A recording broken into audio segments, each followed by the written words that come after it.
Hello, it's Eric here, and so I'm back with another video on some of the dodgy banking activities that are happening in the world today. Yeah, and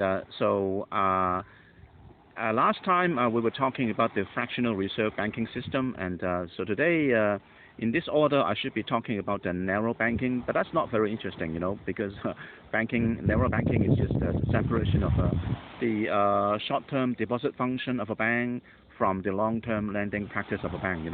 So that's not very interesting. That's not very dodgy. Instead, I'm going to talk about shadow banking, which is far more interesting, because it sort of borders on illegal activities. And you know what I mean when I bring up that new board. Yeah. So let me bring up the board about the shadow banking, and so here we go. Yeah. And so shadow banking is not illegal per se, and shadow banking basically refers to any banking activity that is happening under the radar, and that means it's not the kind of a traditional banking that you see every day in the normal banking practice in every sense of the word.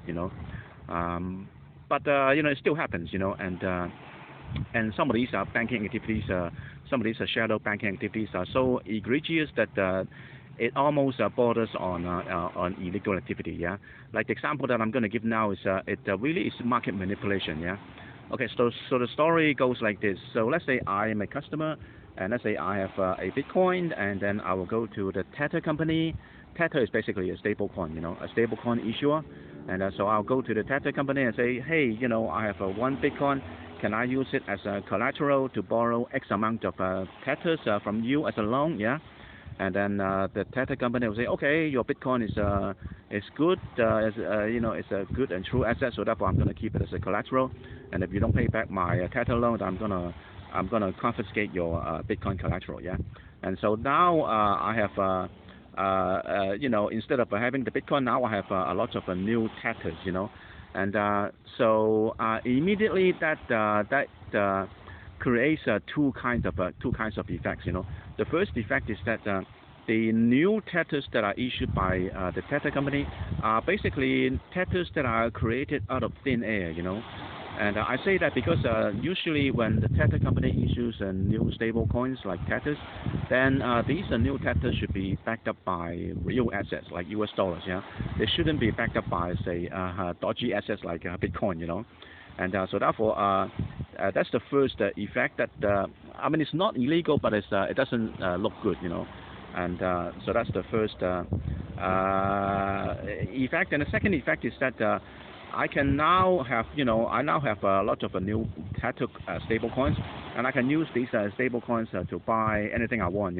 For example, I can go on the blockchain and buy some more Bitcoins. Yeah, and then immediately creates the second effect, which is the artificial jacking up of the price of Bitcoins. Because I'm using these new Tethers that are created out of thin air to buy even more Bitcoin, so therefore the price of Bitcoin is going to increase, not because of the real demand in the world for more Bitcoins, but because now I have new Tethers created out of thin air, and I'm going to use these new Tethers to buy even more Bitcoin. So that smacks of market manipulation to me. And so therefore the price of Bitcoins is going to be increased by some sort of market manipulation activity, yeah, because of these new Tethers that I have obtained, that I have borrowed from the Tether company, yeah. And so this whole process doesn't stop here. I can rinse and repeat and recycle the whole thing, yeah. Because now that I've bought some new Bitcoins, and I can for example, I can disguise myself as a new customer, and I go back to the Tether company and I say, hey, I have some Bitcoin, can I use it as collateral to borrow some Tethers from you? Yeah. And if the Tether company doesn't do KYC, and then they will take my Bitcoin and then give out another Tether loan to me. Yeah. So now I have even more Tethers, Tethers that are created out of thin air, that are not backed by real physical assets like US dollars, but they are just collateralized by the Bitcoin that I've just purchased using the new Tethers that I borrowed from the Tether company. So now I have even more Tethers, and I'll go and buy even more Bitcoins, and I'll turn around and use these new Bitcoins as collateral and to borrow even more Tethers from the Tether company, you know. So the whole process will rinse and repeat and recycle, rinse and repeat and recycle. And so therefore more and more Tethers are going to be created out of thin air, and they're not backed by physical assets. And then I'll use these new Tethers to buy even more Bitcoins and to manipulate the price of Bitcoin higher and higher, you know. And so therefore, this is the kind of egregious shadow banking activity that almost borders on illegal activity, yeah. And all right, so in the next video, see if I can dig up some more egregious shadow banking activities. Okay, I'll see you then. Bye.